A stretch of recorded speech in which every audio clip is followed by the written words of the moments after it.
বাংলাদেশে বিভিন্ন ইস্যুতে বিভিন্ন অঞ্চলে বিশেষ করে ঢাকাতে বেশ আন্দোলন চলছে, প্রতিবাদ, সহিংসতা, মারামারি, দাবি দাওয়া। বোধ করছি যে গত 16 বছরে সম্ভবত মানুষ সব ঘুমিয়েছিলেন, সবাই জেগে উঠেছে। কোনো সমস্যা নাই, নাগরিকদের দাবি দাওয়া করবার, সেটা যত ন্যায্য অথবা অন্যায্য হোক, দাবি দাওয়া করবার এখতিয়ার এবং অধিকার একটা গণতান্ত্রিক সমাজে থাকতে হবে এবং সেই অধিকারকে আমরা স্বীকার করি এবং স্বাগত জানাই।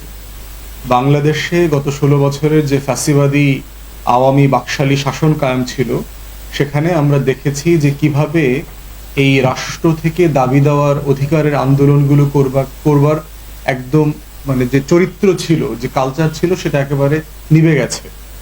তো সেখান থেকে বটেই যে জুলাই আগস্টে যে গণ অভ্যুত্থান হয়ে গেছে, সেখান থেকে এই যে নতুন আকাঙ্ক্ষা প্রকাশ করবার, বুক খুলে মুখ খুলে মানে কষ্টগুলোকে ভেন্টিলেট করবার, দাবিগুলো কথা বলবার, অধিকারের দাবি আদায় করবার যে আকাঙ্ক্ষা তৈরি হয়েছে, এটা বটেই একটা ভালো জিনিস এবং এইটা নাগরিক সমাজকে চালিয়ে যেতে হবে।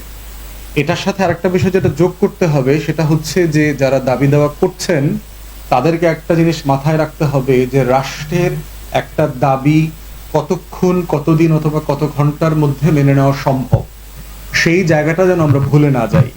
এই জন্য এই দুইটা জিনিসের মাঝে একটা ভারসাম্য দরকার।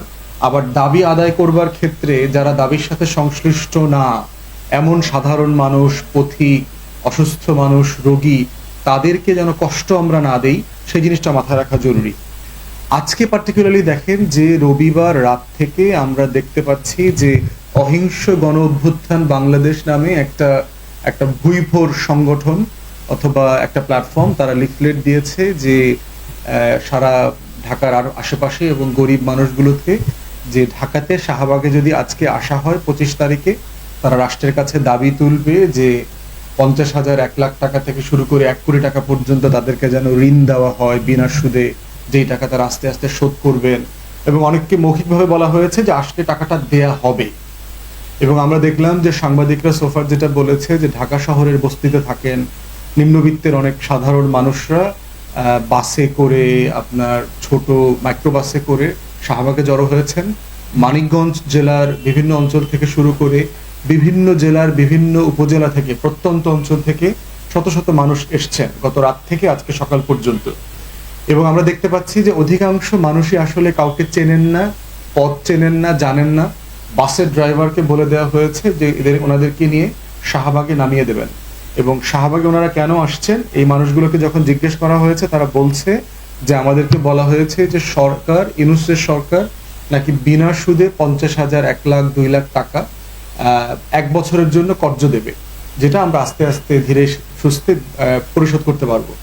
তো এই যে একটা মিথ্যা গুজবের মধ্য দিয়ে সাধারণ মানুষকে মোবিলাইজ করা এবং এইটা শুনে যে একটা রাষ্ট্রের টোটাল ইনস্ট্রুমেন্ট যে এঙ্গেজ হয়ে যাওয়া, এটা কিন্তু অন্তর্বর্তীকালীন সরকারের পারফরমেন্সকে বাধাগ্রস্ত করছে, তাকে চ্যালেঞ্জের মধ্যে ফেলছে।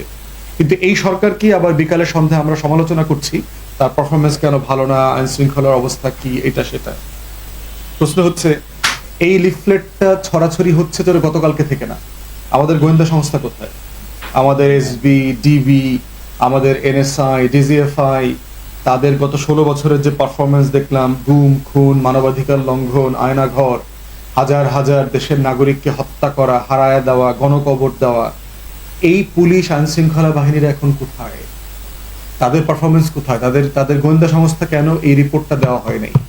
আমি সরকারের কাছে দাবি করছি অন্তর্বর্তীকালীন সরকার গোয়েন্দা সংস্থার প্রত্যেককে ডেকে সিরিয়াসলি জিজ্ঞেস করা দরকার। যে সকল বাস মানিকগঞ্জ থেকে এসছে, মানিকগঞ্জের সাধারণ মানুষকে ভুল বুঝায় লিফলেট দিয়ে নিয়ে আসা হয়েছে, মানিকগঞ্জের লোকাল গোয়েন্দা ইউনিট কোথায়, তার ফেলিওর কোথায়, তাদেরকে জিজ্ঞাসাবাদ করা দরকার। তারা আওয়ামী লীগের হয়ে টাকা দিয়ে এটা কাজটা করছে কিনা। আমরা বিভিন্ন জায়গায় গোয়েন্দা সূত্রে জানতে পারছি যে প্রত্যেকটা জায়গার সাথে আওয়ামী অরাজকতা জড়িত। আওয়ামী লীগের নেতা কর্মীরা কোটি কোটি টাকা খরচ করছে সরকারকে বিব্রত করবার জন্য। এমনও দু এক জায়গা থেকে খবর পাচ্ছি যারা দ্রুত নির্বাচন চাচ্ছেন, তারাও এই অরাজকতার পক্ষে কাজ করছেন, যেন সরকার অরাজক হয়ে গেলে বিব্রত হবে এবং রাষ্ট্র চালাতে পারবে না, দ্রুত নির্বাচন দিয়ে চলে যাবে। অতএব এই বাস্তবতায় যে দেশ ক্ষতিগ্রস্ত হচ্ছে, রাষ্ট্র ক্ষতিগ্রস্ত হচ্ছে, এবং অন্তর্বর্তীকালীন সরকার যে জনগণকে সেবা দেবার কথা, সংস্কার করবার কথা, সেগুলো ক্ষতিগ্রস্ত হচ্ছে, সেগুলো কিন্তু মনে রাখা হচ্ছে না। তাই আমরা অন্তর্বর্তীকালীন সরকারকে বলছি যে অতি দ্রুত এই ঘটনাগুলোর ব্যাপারে তদন্ত করা দরকার এবং গোয়েন্দা ইউনিটগুলোকে সিরিয়াসলি কোশ্চেন করা দরকার। এটা কি ডেলিবারেটলি গোয়েন্দা সংস্থাগুলো সাবোটাজ করছে কিনা সেটাও দেখা দরকার। যেটার সাথে কি আমাদের গোয়েন্দা সংস্থাগুলো জড়িত, এটার সাথে কি আমাদের আওয়ামী অরাজকতা জড়িত, এটার সাথে কি নির্বাচনমুখী যে অরাজকতা যারা করতে চাচ্ছে এটার বেনিফিট নেবার জন্য সেই ধরনের দলগুলো নেতাকর্মীরা জড়িত। এই প্রত্যেকটা ইউনিট সম্পর্কে সিরিয়াসলি ইনভেস্টিগেশন হওয়া দরকার। আর একটা বিষয় দেখেন যে আমরা বারবার বলছি যে আজকের শাহবাগের এই মানে আওয়ামী ঋণদাতা লীগ, এইটার পাশাপাশি দেখেন আরো কয়েকটা ঘটনা ঘটেছে গত কয়েকদিনে। গতকালকে দেখলাম ন্যাশনাল মেডিকেল কলেজে একজন ছাত্রের মৃত্যু হয়েছে, অভিজিৎ। তার সতীর্থরা সেখানে গেছে প্রতিবাদ করতে মেডিকেল কলেজ কবি নজরুল এবং সোহরাওয়ার্দীর ছাত্রদল নেতাদেরকে টাকা দিয়েছে তাদেরকে পিটানোর জন্য।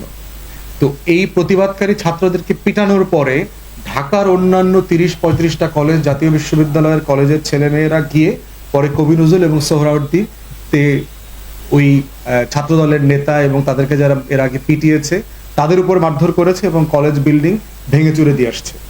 তাহলে বোঝা যাচ্ছে যে বাংলাদেশ রাষ্ট্রের যে সংকটগুলো সেটা মাইক্রো লেভেলে ডায়নামিক্সটা কিভাবে কাজ করে। যে একটা মেডিকেল কলেজ ছাত্র দলের ছেলেপেলেকে টাকা দিছে তার যে প্রতিবাদকারী রোগীর পক্ষের লোকরা আসে তাদেরকে মারার জন্য। এই বিষয়গুলো নিয়ে ইনভেস্টিগেশন হওয়া দরকার, প্রত্যেকটা আলাদা আলাদা ইনভেস্টিগেশন টিম। পুলিশের রেসপন্স দেখলাম ভেরি পুয়ার। সিচুয়েশনের অনেক পরে পুলিশ গেছে সেখানে এবং সে সিচুয়েশনটাকে হ্যান্ডেল করতে করে নাই। এর মানে কি যে পুলিশ ডেলিবারেটলি এই সমস্যাটা চলুক, মারামারিটা হোক, ক্ষতিগ্রস্ত হোক, কলেজ ভাঙচুর হোক, এটা তারা চেয়েছে? বাস্তবতাটা কিন্তু আসলে তাই। এর আগে দেখেন গতকালকে দেখলাম ঢাকার তেজগাঁয়ে বুটেক্স এবং পলিটেকনিকের ছেলেমেয়েরা মারামারি করেছে। মারামারির ইস্যু কি দেখলাম? টং দোকানে চা খাওয়া নিয়ে, কে কার গার্লফ্রেন্ডের দিকে তাকিয়েছে, তারপরে কে কার ক্যাম্পাসে ঢুকতে পারবে না, এই ধরনের খুবই মানে ছোট এবং ইগনোরেবল ইস্যুজ নিয়ে তারা মারামারি করেছে এবং ওই এলাকাটা রণক্ষেত্র করে দিয়েছে। এর আগে দেখলাম তিতুমির কলেজকে বিশ্ববিদ্যালয় করতে হবে, এটার দাবিতে ছেলেমেয়েরা রাস্তায় নেমে মহাখালী লিংক রোড পুরো ব্লক করে দিয়েছে। দাবি তো করতেই পারবেন, কোনো সমস্যা নাই, কিন্তু দাবির তো একটা জায়গা থাকতে হবে যে আমার দাবির কারণে যেন সাধারণ মানুষ ক্ষতিগ্রস্ত না হয়। এই দাবিটা তো সাধারণ মানুষের দাবি না, বিশ্ববিদ্যালয়ের দাবি। তারা কলেজের ছেলেমেয়েরা দাবি করছে বিশ্ববিদ্যালয় করতে হবে, সেটা সরকারের সাথে নেগোশিয়েট করতে হবে, রেলেভেন্ট মিনিস্ট্রির সাথে নেগোশিয়েট করতে হবে। এরপরে আমরা দেখলাম যে গত কয়েকদিন আগে ঢাকা কলেজ এবং সিটি কলেজের ছেলেরা মারামারি করলো। বিষয় কি? বাসে ওঠা নিয়ে। কত তুচ্ছ ঘটনা নিয়ে এই ঘটনাগুলো ঘটছে। এরপরে দেখছি গত কয়েকদিন থেকে চলে আসতেছে হচ্ছে auto rickshaw, van, easy bike, এদেরকে ঢাকা সহ বিভিন্ন গুরুত্বপূর্ণ জেলার মূল সড়কে গাড়ি যেন তারা চালাতে পারে এটার অনুমতি দিতে হবে, অধিকার দিতে হবে। এখন এটা নিয়ে ব্যাপক হইহাঙ্গামা চলছে এবং লক্ষ লক্ষ মানুষ প্রতিবাদ করছে। সরকারকে মাথায় রাখতে হবে যে প্রত্যেকটা ঘটনার কিন্তু নিজস্ব ডায়নামিক্স আছে। অটো রিক্সা, ভ্যানকে আপনাকে যেভাবে ডিল করতে হবে এটা আপনি অন্যান্য প্রোটেস্টকে এভাবে ডিল করতে পারবেন না, কারণ এটার সাথে সমাজের খুব নিম্নবিত্ত গরিব লক্ষ লক্ষ মানুষ জড়িত। এর ভিতরে আওয়ামী শ্রমিক লীগও আছে, কারণ এই ব্যাটারি চালিত রিক্সাকে পরিচিত করানো, ইন্ট্রোডিউস করানো এবং ঢাকাতে অবৈধভাবে লাইসেন্স দিয়ে লক্ষ লক্ষ গরিব প্রান্তিক মানুষকে তারা কিন্তু ঢাকাতে নিয়ে আসছে।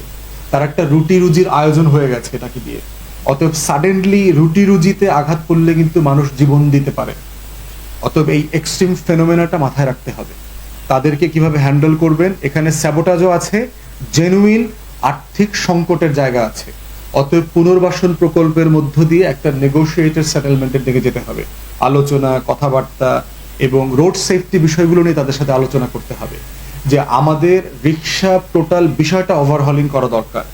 যে গতর খেটে রিক্সা চালানোর যে একটা অমানবিক পেশা, এটা কি আসলেই আমাদের থাকা উচিত কিনা? টোটাল রিক্সা জিনিসটাকেই কি আমরা ব্যাটারি চালিত করে দেব কিনা? সেক্ষেত্রে নীতিমালাটা কি হবে?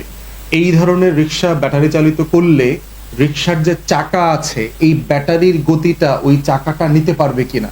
এটা তো প্লেনের গতিতে চলে, তাহলে রিক্সার চাকা দিয়ে কি আমি মোটরসাইকেলের গতিতে হর্স পাওয়ারে আমি চলতে পারবো কিনা? রোড সেফটির কি হবে? জাহাঙ্গীরনগর বিশ্ববিদ্যালয়ে একজন ছাত্রী মারা গেল কয়েকদিন আগে।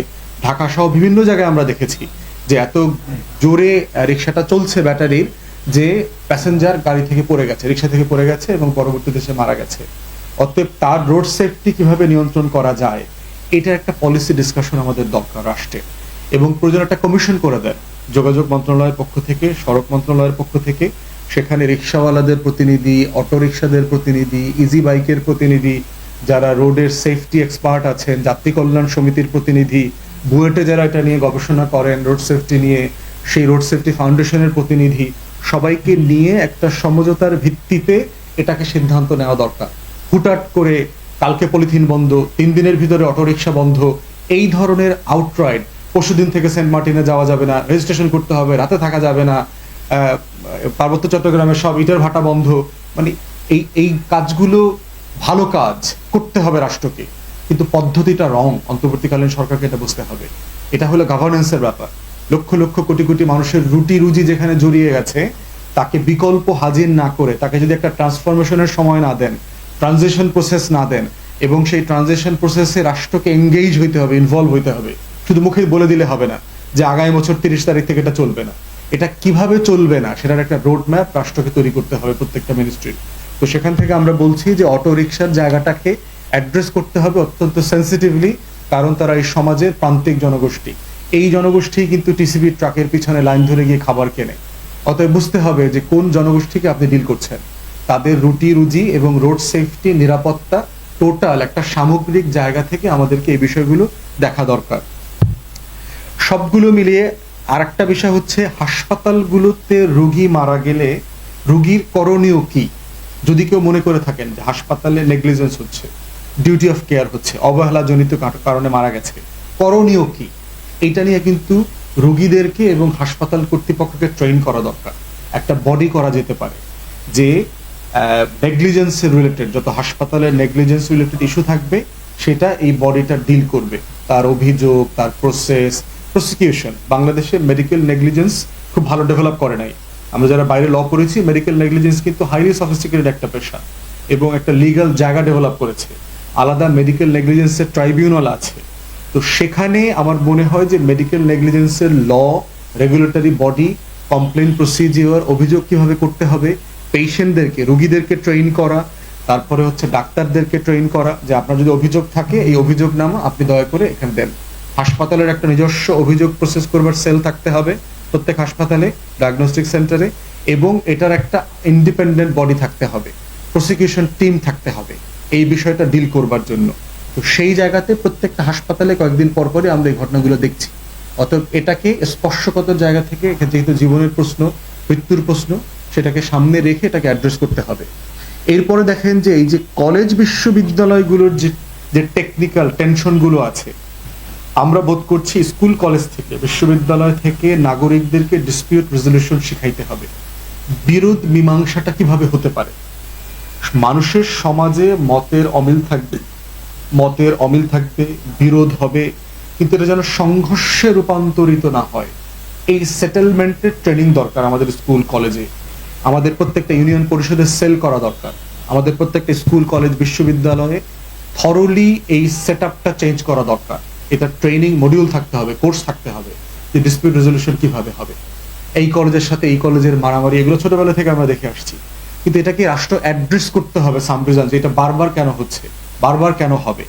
এই না হওয়ার জায়গাটাকে প্রত্যেকটা কলেজে সেল করে, স্কুলে সেল করে ট্রেন করা দরকার। ছেলে মেয়েদেরকে কোর্স মডিউল তৈরি করা দরকার, টিচারদেরকে ট্রেন করা দরকার। এটার ভিতরে সাইকিয়াট্রিস্ট দরকার আছে, সাইকোলজিস্ট দরকার আছে, তারপর ডিসপিউট রেজলিউশন ম্যানেজমেন্টের আলাদা ট্রেনার আছে সারা দুনিয়াতে, বাংলাদেশে হয়তো আছে। ওনাদেরকে এঙ্গেজ করে এই প্রসেসটা ডেভেলপ করতে হবে। তা না হলে কয়েকদিন পরপরই আমরা দেখবো যে রাষ্ট্রের এখানে সমস্যা, ওখানে মারামারি হচ্ছে, ওখানে ধরপাকড় হচ্ছে। এটা সর্বোপরি আমরা বোধ করছি যে নাগরিকদের ভিতরে এই সেন্স এন্ড সেন্সিবিলিটি কিভাবে আনা যায়। যেই নাগরিকরা তারা তো ভোটার, এই মানুষগুলো যারা মানিকগঞ্জ থেকে অথবা ঢাকার বস্তি থেকে এসছেন, তাদেরকে বলা হয়েছে শাহবাগে গেলে ইউনূস সরকার 50,000, 1 লাখ, 2 লাখ টাকা দেবে। এই মানুষগুলো কিন্তু কয়েকদিন পরে জাতীয় নির্বাচনে ভোট দেবে। তারা কিভাবে চিন্তা করে ভোট দেবে যে কে আসলে আমার এমপি হওয়ার যোগ্য, যার এতটুকু বুঝ তৈরি হয় নাই, যে শাহবাগে গেলে টাকা দেয়া হয় না, শাহবাগ এনজিও না, ইউনূস সরকার এনজিও না যে ওখানে গেলেই কাউকে টাকা দেওয়া হবে। অতএব এই নির্বাচন কমিশনার, রাজনৈতিক দল, আমাদের যে গণমাধ্যম আছে, প্রত্যেককে এই জনগোষ্ঠীকে নাগরিক করবার যে একটা বড় লড়াই আছে, এই লড়াইটা কিন্তু বারবার আমাদের করতে হবে। আমাদের শিক্ষিত ছেলেমেয়েরা মারামারি করছে কলেজে, বিশ্ববিদ্যালয়ে, তারা জানে না দাবি কিভাবে হ্যান্ডেল করতে হবে। অতএব তার কিন্তু এখানে নাগরিক হয়ে ওঠার একটা সংকট আছে। অতএব এই যে একটা মোটা দাগের জাতীয় চৈতন্যের লড়াই আমাদের করতে হবে, এইটা করবার লোক, দল আমরা দেখতে পাচ্ছি না। আমরা বোধ করছি যে আমাদের প্রত্যেকটা কমিশন, আমাদের প্রত্যেকটা রাষ্ট্রীয় বডি, বিশেষ করে নির্বাচন কমিশন, দেশের মানুষকে নাগরিক করবার, আপনি শুধু এনআইডি, ন্যাশনাল আইডি কার্ড দিলে হবে না, আপনি ভোটার আইডি কার্ড দিলে হবে না। লোকটা শুধু 18 বছরে একটা মানুষ ভোটার হয় না, ভোটার বুদ্ধিতে ভোটার হইতে হয়, সংখ্যায়, বয়সে মানুষ ভোটার হইতে পারে না। অতএব এই যে চিন্তায় ভোটার বানানোর যে একটা লড়াই আমাদের আছে, এই লড়াইটা সম্মিলিতভাবে রাজনৈতিক দল, গণমাধ্যম, নির্বাচন কমিশন মিলে রাষ্ট্রকে প্রত্যেকটা জায়গা থেকে, স্কুল, কলেজ, বিশ্ববিদ্যালয়, মাদ্রাসা থেকে, মসজিদ থেকে, মন্দির থেকে এই চৈতন্যের লড়াইটা করতে হবে।